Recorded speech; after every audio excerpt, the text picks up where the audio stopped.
Praise the Lord. ദാനിയേലിന്റെ പുസ്തകത്തിൽ നിന്നുള്ള വായന 6-ാം അധ്യായം 1 മുതൽ 28 വരെയുള്ള തിരുവചനങ്ങൾ. ദാനിയേൽ സിംഹക്കുഴിയിൽ. രാജ്യം ഭരിക്കാൻ അതിൻ്റെ എല്ലാ ഭാഗങ്ങളിലുമായി ദേശാധിപന്മാരെ നിയമിക്കുന്നത് നല്ലതാണെന്ന് ദാരിയുസിന് തോന്നി. അവരുടെ മേൽ 3 തലവന്മാരെയും അവൻ നിയമിച്ചു. അവരിൽ ഒരുവൻ ദാനിയേലായിരുന്നു. രാജാവിന് നഷ്ടം സംഭവിക്കാതിരിക്കാൻ പ്രധാന ദേശാധിപന്മാർ ഇവരെ കണക്ക് ബോധിപ്പിക്കേണ്ടിയിരുന്നു. അത്ഭുതകരമായ ദൈവിക ചൈതന്യം ഉണ്ടായിരുന്നതുകൊണ്ട് ദാനിയേൽ മറ്റ് തലവന്മാരെയും പ്രധാന ദേശാധിപന്മാരെയും കാൾ ശ്രേഷ്ഠനായി തീർന്നു. തൻ്റെ രാജ്യം മുഴുവൻ്റെയും അധികാരിയായി അവനെ നിയമിക്കാൻ രാജാവ് ആലോചിച്ചു. അപ്പോൾ തലവന്മാരും പ്രധാന ദേശാധിപന്മാരും ദാനിയേലിന്റെ മേൽ രാജ്യദ്രോഹ കുറ്റം ആരോപിക്കാൻ പഴുതു നോക്കി. പരാതിക്കു മതിയായ കാരണമോ കുറ്റമോ കണ്ടെത്താൻ അവർക്ക് സാധിച്ചില്ല. എന്തെന്നാൽ അവൻ വിശ്വസ്തനായിരുന്നു, ഒരു കുറ്റവും അവനിൽ കണ്ടില്ല. അപ്പോൾ അവർ പറഞ്ഞു, ഇതാ ദാനിയേലിൽ അവന്റെ ദൈവത്തിന്റെ നിയമത്തെ സംബന്ധിച്ചല്ലാതെ മറ്റൊരു പരാതിക്കും കാരണം കണ്ടെത്താൻ നമുക്ക് കഴിയുകയില്ല. ഈ തലവന്മാരും പ്രധാന ദേശാധിപന്മാരും തമ്മിൽ ആലോചിച്ച് ഉറപ്പിച്ച് രാജാവിന്റെ അടുത്തെത്തി പറഞ്ഞു, ദാരിയുസ് രാജാവ് നീണാൾ വാഴട്ടെ. എല്ലാ തലവന്മാരും സ്ഥാനാധിപതികളും പ്രധാന ദേശാധിപന്മാരും ഉപദേശകരും നാടുവാഴികളും ഒരു കാര്യം തീരുമാനിച്ചിരിക്കുന്നു. രാജാവേ, അടുത്ത 30 ദിവസത്തേക്ക് നിന്നോടല്ലാതെ മറ്റേതെങ്കിലും ദേവന്മാരോടോ മനുഷ്യരോടോ പ്രാർത്ഥിക്കുന്നവനെ സിംഹങ്ങളുടെ കുഴിയിൽ എറിഞ്ഞ് കളയണമെന്ന് ഒരു കൽപ്പന പുറപ്പെടുവിച്ച് നിരോധനം ഏർപ്പെടുത്തണം. രാജാവേ, മേദിയക്കാരുടെയും പേർഷ്യക്കാരുടെയും നിയമങ്ങൾ അനുസരിച്ച് മാറ്റം വരുത്തുകയോ ലംഘിക്കുകയോ ചെയ്യാനാവാത്ത ആ നിരോധനാജ്ഞ മുദ്രവരിച്ച് സ്ഥിരീകരിക്കണം. ദാരിയുസ് നിരോധാജ്ഞയിൽ മുദ്രവെച്ചു.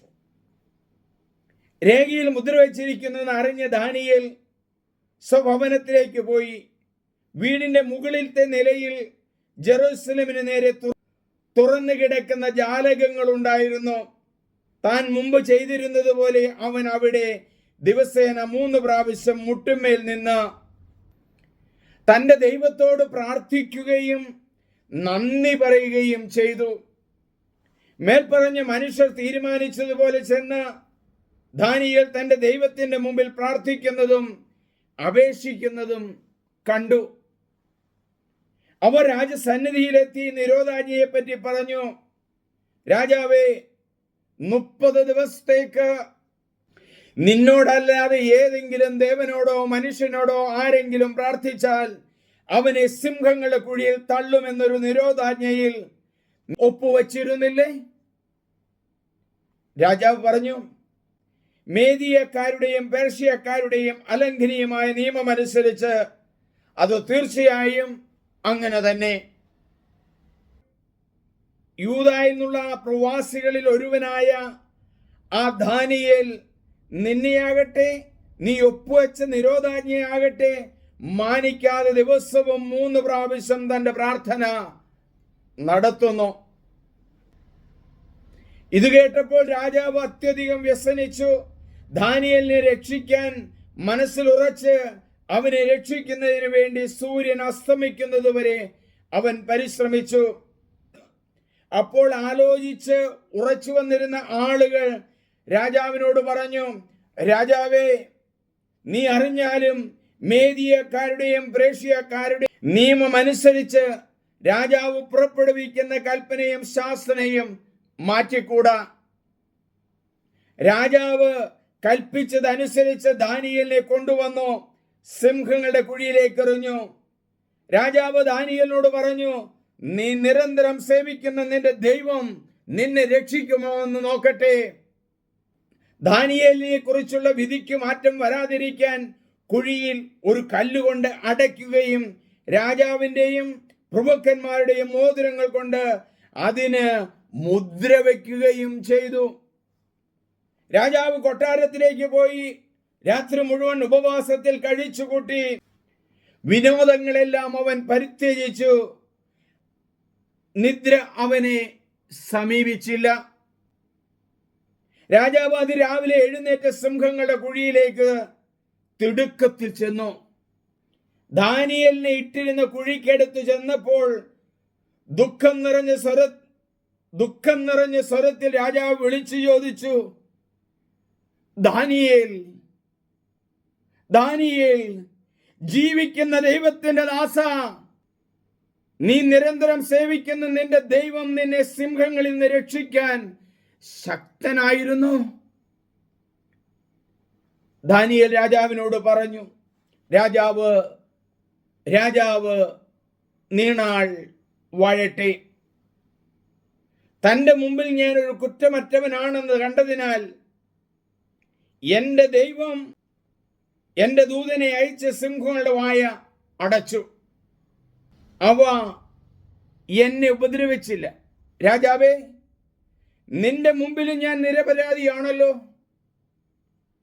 അപ്പോൾ രാജാവ് അത്യധികം സന്തോഷിച്ച് ദാനിയേലിനെ കുഴിയിൽ നിന്ന് പുറത്തു കൊണ്ടുവരാൻ കൽപ്പിച്ചു. ഒരു പോറൽ പോലും ഏറ്റതായി കണ്ടില്ല. ദാനിയേലിനെ കുറ്റം വിധിച്ചവരെയും അവരുടെ ഭാര്യമാരെയും കുട്ടികളെയും രാജകൽപ്പന പ്രകാരം കൊണ്ടുവന്ന സിംഹത്തിന്റെ കുഴിയിൽ എറിഞ്ഞു. കുഴിയുടെ അടിയിലെത്തും മുമ്പേ സിംഹങ്ങൾ അവരെ അടിച്ചു വീഴ്ത്തി അസ്ഥികൾ ഒടിച്ചു. ദാരിയൂസ് രാജാവ് ഭൂമുഖത്തുള്ള സകല ജനതകൾക്കും ജനപദങ്ങൾക്കും ഭാഷക്കാർക്കും എഴുതി, നിങ്ങൾക്ക് സമാധാനം സമൃദ്ധമാകട്ടെ. എന്റെ അധികാരത്തിലുള്ള എല്ലാവരും ദാനിയേലിന്റെ ദൈവത്തിനു മുമ്പിൽ ഭയന്ന് വിറയ്ക്കണമെന്ന് ഞാൻ വിളംബരം ചെയ്യുന്നു. എന്തെന്നാൽ അവിടെ നിന്നാണ് നിത്യനും ജീവിക്കുന്നവരുമായ ദൈവം. അവിടുത്തെ രാജ്യം നശിപ്പിക്കപ്പെടുകയില്ല. അവിടുത്തെ ആധിപത്യത്തിന് അവസാനമില്ല. അവിടുന്ന് രക്ഷിക്കുകയും വീണ്ടെടുക്കുകയും ചെയ്യുന്നു. ആകാശത്തിലും ഭൂമിയിലും അവിടുന്ന് അടയാളങ്ങളും അത്ഭുതങ്ങളും പ്രവർത്തിക്കുന്നു. അവിടുന്നാണ് ദാനിയേലിനെ സിംഹങ്ങളുടെ പിടിയിൽ നിന്ന് രക്ഷിച്ചത്. ദാരിയൂസിന്റെയും പേർഷ്യക്കാരായ സൈറസിന്റെയും ഭരണകാലത്ത് ദാനിയേൽ ഐശ്വര്യപൂർവം ജീവിച്ചു. നമുക്ക് പ്രാർത്ഥിക്കാം. Hallelujah, hallelujah, hallelujah. ദൈവമേ, അങ്ങയുടെ തിരുമുമ്പിലേക്ക് ഞങ്ങൾ ശിരസ് നമിക്കുന്നു. ചെയ്യാത്ത തെറ്റിന് ദാനിയേലിനെ സിംഹക്കൂട്ടിലേക്ക് എറിഞ്ഞല്ലോ. കുറ്റമില്ലാത്ത ദാനിയേലിനെ രക്ഷിക്കാൻ ദൈവമേ അങ്ങ് ആ സിംഹങ്ങളുടെ വായ അടച്ചു കളഞ്ഞല്ലോ. ദാനിയേൽ വളരെ പ്രിയപ്പെട്ടവനായിരുന്നു ദാരിയൂസ് രാജാവിന് എന്നിരിക്കലും പ്രഭുക്കന്മാരുടെയും മന്ത്രിമാരുടെയും ഒക്കെ ശുപാർശ പ്രകാരം ദാരിയൂസിന്റെ ബിംബങ്ങളുടെ മുമ്പില് ദാരിയൂസിന്റെ മുമ്പില് കുമ്പിടണമെന്ന് ആവശ്യപ്പെട്ടു. ദൈവമേ, അതൊന്നും നടന്നില്ലല്ലോ. താൻ വിശ്വസിക്കുന്ന ഏക ദൈവമായ യഹോവയില് ശരണം വെച്ചു. ആ ശരണം അങ്ങ് അർത്ഥവത്താക്കിയല്ലോ. ദൈവമേ, ദാനിയേലിനെ സിംഹക്കൂട്ടിൽ നിന്ന് രക്ഷിച്ചത് അവിടെ നിന്നാണ്. അതിന്റെ കൂർത്തുമൂർത്ത പല്ലുകളിൽ നിന്ന് രക്ഷിച്ചത് അങ്ങ് തന്നെയാണ്. സിംഹത്തിന്റെ ആ നഖങ്ങളൊക്കെ കൊണ്ട് പിച്ചി ചീന്തി തിന്നേണ്ട മാംസം ദൈവമേ അങ്ങ് കാത്തു സംരക്ഷിച്ചല്ലോ.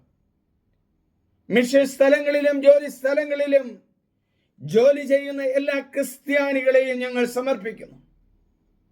ദൈവത്തിന്റെ വചനം പ്രഘോഷിക്കാൻ വേണ്ട ശക്തിയും പ്രചോദനവും പരിശുദ്ധാത്മാവെ നൽകണമേ. പാപത്തിന്റെ വഴികളിൽ പോകാതെ ജീവിക്കാൻ ഞങ്ങളെ പഠിപ്പിക്കണമേ. യഹോവേ, ഞങ്ങൾ അങ്ങയെ സ്തുതിക്കുന്നു, ആരാധിക്കുന്നു, നന്ദി പറയുന്നു. ദാനിയേലിനെ സിംഹത്തിന്റെ കുഴിയിൽ നിന്ന് രക്ഷിച്ചതുപോലെ ദൈവമേ, ക്യാൻസറിന്റെയും മറ്റ് പല രോഗങ്ങളുടെയും പിടിയിൽ കഴിയുന്ന മക്കളെ അങ്ങയുടെ ഈ വചനത്താൽ രക്ഷിക്കണമേ. സർവശക്തനായ ദൈവത്തിന്റെ സമാധാനം ദാരിയൂസ് രാജാവ് തന്റെ ജനങ്ങൾക്ക് നൽകുന്നുണ്ടല്ലോ. ദൈവമേ, അങ്ങ് തരുന്ന സമാധാനം നിത്യമാണെന്ന് ഞങ്ങൾ വിശ്വസിക്കുന്നു. സമാധാനത്തിന്റെ എന്നെ ഒരു ഉപകരണമാക്കണമേ. സത്യത്തിന്റെ പാതയിൽ എന്നെ നടത്തണമേ. സാമ്പത്തിക തകർച്ചയിൽ കഴിയുന്നവരെ മോചിപ്പിക്കണമേ. അവർക്കെല്ലാവർക്കും വേണ്ടി പ്രാർത്ഥിക്കുന്നു. ഞങ്ങളെല്ലാവരും ദാനിയേലിന്റെ പുസ്തകം 6-ാം അധ്യായം പല പ്രാവശ്യം വായിക്കുവാനും ആത്മാവിൽ നിറയുവാനും ഞങ്ങളെ ഇടയാക്കണമേ. ദൈവമേ നന്ദി, ദൈവമേ ആരാധന. Hallelujah, hallelujah, hallelujah. പ്രിയമുള്ളവരെ, എൻ്റെ പേര് സണ്ണി വർഗീസ് പുൽപ്പറമ്പിൽ. നിങ്ങളെല്ലാവരും സബ്സ്ക്രൈബ് ചെയ്യണം, ഷെയർ ചെയ്യണം, ലൈക്ക് ചെയ്യണം.